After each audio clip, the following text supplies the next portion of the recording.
बिस्मिल्लाहिर्रहमानिर्रहीम अस्सलाम वालेकुम वरहमतुल्लाहि वबरकातुहू। जुमेरात दी दिमार 29 तारीख सफ़र और मुजफ्फर और सावण दी 13 तारीख अगस्त दी।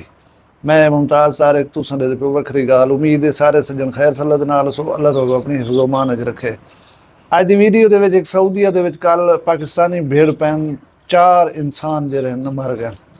इंदे उत्ते थोड़ी जी गाल करे कल राजनपुर दे बारिश और आंधी ने जिहड़ी तबाही मचाई है वही डिस्कस करे सूं। इंडस हाईवे जिहदे डबल थीवण दी असां सवेल दी आवाज़ उठेंदे वधूं लेकिन कोई कहने सुनदा शायद असां जनूबी पंजाब वाले इतनी वो हूँ साड़ी कोई अहमियत कहने। 3 जाना एक्सीडेंट दे विच कल चलियां गए।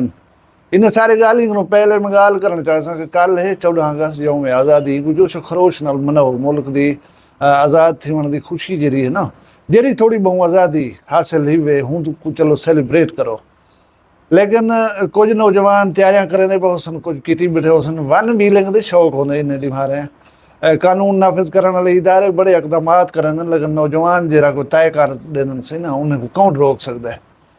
मैं ये दसावा कि वन व्हीलिंग जो है इंतहाई खौफनाक और ख़तरनाक चीज़ है। मैं को उन्हें नौजवान की समझ नहीं आती जो अपने जिंदगी को दाह ते ला देन। जिंदगी कितनी प्यारी चीज़ है। मेरा एक सबसक्राइबर है व्यूवर है व्हाट्सएप दे उत्ते उन्हां नाल राबता भी होंदे पिया। वो मैं को वन व्हीलिंग के दौरान लाहौर दे विच थीवण वाले एक हादसे की वीडियो भेजी है। मैं यकीन करो वीडियो देख नहीं सकिया ना देखना चाहना। वो मैं पढ़ चुका हूँ उनके मुतालिक वन व्हीलिंग नौजवान करें दे पान। एक नौजवान का बैलेंस जो मतलब है विगड़े वो डठे वो वंज लगे रोड साइड के उत्ते लगे हुए एक जंगले दे विच लोहे के जंगले दे विच अल्फाज बयान कर सकूँ तो दिखा सकूँ। तुसां गालबन ॾिठी हो वीडियो बाल दा सर जो है धड़क ने जुदा थी कि रोड की दूजी साइड से वन पाए और वो ई बुरी तरह उन जिस्म जंगले लगे 8 टुकड़े तकसीम थे गए जिस्म 8 टुकड़ियों वो जरा जंगला वो इतनी शिद्दत नाल बाल लगे कि तलवार वाली कारों कट के रख दिते सारा कुछ। असां ये आदे बैठूं वो जैसा बाल हो सी उन्हें दे दिल दे उत्ते क्या गुजरी हो सी। मैं यकीन ना आख सकता उनके प्यो माशो जो पता कहना हो सी कि बाल साढ़े क्या वन करन दे पता हो भी पिया यार अजकल की नौजवान नस्ल मने दी नहीं। मैं ये अर्ज करा कि ये इंतहाई खतरनाक चीज़ है। इनको गैर मुल्क करें प्रोफेशनल लोग करें और रोड छोड़ी बंद कर दिते हुए सारे पासे क्या मुसीबत है। मसरूफ पब्लिक रोड पब्लिक ट्रांसपोर्ट ही चलती पी है उनके उत्ते नौजवान साढ़े इंतहाई तेज़ रफ्तारी नाल वन व्हीलिंग करन पे उनके ये जे नताइज आंदन। जिंदगी बड़ी प्यारी चीज़ है इनकी कदर करो। अगर इस किस्म का कोई प्रोग्राम बनाई बैठो सोची बैठो तो लीला ये इरादा तर्क कर लो। ये कम कोई अच्छा कह नहीं ये तोरा कोई हुनर कह नहीं या फनकारी कह नहीं। अल्लाह हर कहीं बाले को सलामत रखे। तुसा अपने बाले को कल नज़र दे विच रखे सो और थी सके तो शाम को बह करें उन्होंने 5 मिनट ये चीज़ उत्ते गुफ्तगू च कराए। अगर कहीं का मूड बनता ही वधा हो तो शायद उन्हें दिल जी गाल उतर वजे ख्याल किया करो यार। हुण जदों राजनपुर कल असां जिहड़े वेले तकरीबन वीडियो में रिकॉर्ड की उंगले ठंडी ठंडी हवा आई चलती खड़ी है तो छोड़ छोड़ आया वधा मौसम खुशगवार थे खड़ा शायद हूँ वेले राजनपुर दे विच तबाही शुरू हुई। इतनी शदीद हवा आई है राजनपुर ना और बारिश भी उतनी शदीद। दरख्त उखड़ गए ट्रांसफार्मर वाले खंबे उखड़ गए तारां टुट गए सोलर प्लेटें का बचा कह कहने। लेकिन खुशी की गाल यह कि कोई जानी नुकसान नहीं था। माली नुकसान का कोई यो कहने जानी नुकसान अलग ना थी वे। रेस्क्यू 1122 बेहतरीन कारकर्दगी का मुजाहरा करें हुए रोडें तो दरख्त हटायन सारा सिस्टम ठीक कितने। बहरहाल बिजली का निज़ाम वक्त गिनते बनते हुए थोड़ा जहा टाइम लग सी। अल्लाह ताला ऐसी आफात कने महफूज रखे हर कहीं को। हुण मैं गाल करे सा इंडस रोड असां एक खूनी रोड भी आते हैं कातिल रोड भी आते हैं। इन वास्ते बेशुमार दफ़ा आवाज़ उठाई से अखबारात सोशल मीडिया उत्ते जिथा किथा और यह सारे इलाके के लोग ना ये अहम तरीन मसला है। ट्रैफिक बेशुमार है बेहंगम ट्रैफिक है रोड छोटा जहाँ है वन वे का मुतालबा है राजनपुर वाली साइड बनता वे सारे पता नहीं लोग कदा टलसन। कल जरा है मोहम्मदपुर के नज़दीक अड्डा चिराग शाह है उनके उत्ते साबिक SHO साहब साढ़े इलाके के खिदमात सर अंजाम दे गए हूँ तो रिटायर हैं फयाज खान बटवाणी साहब वो अपनी गाड़ी के उत्ते वेंदे पे हैं। हुण मेरा ख्याल है वो पार्क कोई जॉब करें गाड़ी तेज़ रफ्तार आई अल्लाह जाने क्या है जिमें वो ट्रक दे लगी हुई नज़र दी इतों महसूस थी कि गाड़ी की स्पीड बड़ी तेज़ है कंट्रोल नहीं थी सकी मौके के उत्ते जाम भाग थी गया। अल्लाह ताला उन्होंने मगफरत करे अज उन्होंने जनाजा भी राजनपुर पढ़ीज गए।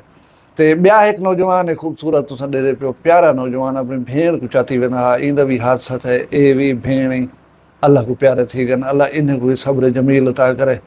इंसानी जाना जड़े ना इन दी अहमियत होंदी है हर जगह उत्ते होंदी है, लेकिन मैं ॾिठे कि लाहौर इंसानी जान की कदर कीमत है जनूबी पंजाब क्या नहीं। असां जितनी मर वञूं असाडा बयान ही कोई नहीं छॾंदा, कोई वज़ीर आला बयान च ॾेवे, कोई ॿिया छोटा वज़ीर च ॾेवे।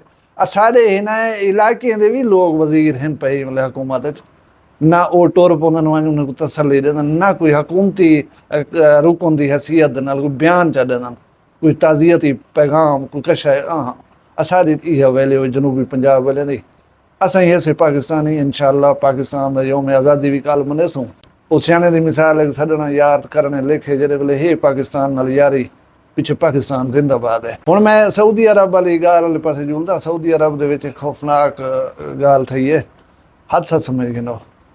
असा पाकिस्तानी वो एक शेर भी है कि ये एजाज़ है अपनी आवारगी का जहाँ भी गए दास्तां छोड़ आए। असा दास्तां ना रकम करे दूँ हर जा उते वॾे कावड़े वधूं हुकूमत वक्त उते मौजूदा हुकूमत उते इन दी पॉलिसी ठीक कहने देखो दुबई पाकिस्तानी को नहीं आवन ॾींदा दुबई पाकिस्तानी को कढी वेंदे।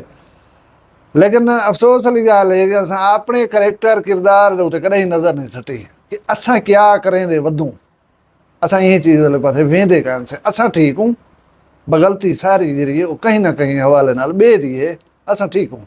हुण मैं ॾेरे पिया सऊदी अरब दे विच रियाज़ शहर का एक इलाका है बथा उहदे विच जिहड़ा है ना बाजोड़ दे पाकिस्तानी आपस दे विच भिड़ पैन दोहे ग्रुप बाजोड़ दे हन। सोशल मीडिया की खबर के मुताबिक कि पार्किंग वाली जगह का कोई झगड़ा हा गाड़ी खड़ावण का या जिथे गाड़ियां खड़े उन जगह का झेड़ा हा भी इतना असां खड़े रहसूं ये साड़ी जा है वो आदे ने साड़ी जा है ही गाल दे उते झेड़ा थे 4 आदमी कत्ल कर दिते 4 आदमी। हुण उहदे विच दसेंदे बहन दू सके भिरा आहिनि ॿिया जरा उन्हनि नाल मोए ओतरी जा उन्हनि भतरीजा है यानी हिके घर दे 3 अफराद गए ही छोटी जी गाल दे उते। अगर कोई तुहाडा मतलब बना ना पिया बनदा हुकूमत को आखो आ मसले को हल करवा देवे या कहीं गाल को वेंदा ही करेंदे यार छोड़ दियो भाल हो ई गाल दे तो बेड़ पे वण जरा मसले दा हल आ। ये चीज़ां जेरे ओ मुल्क इन को जहनी तौर दे कबूल नहीं करेंदे।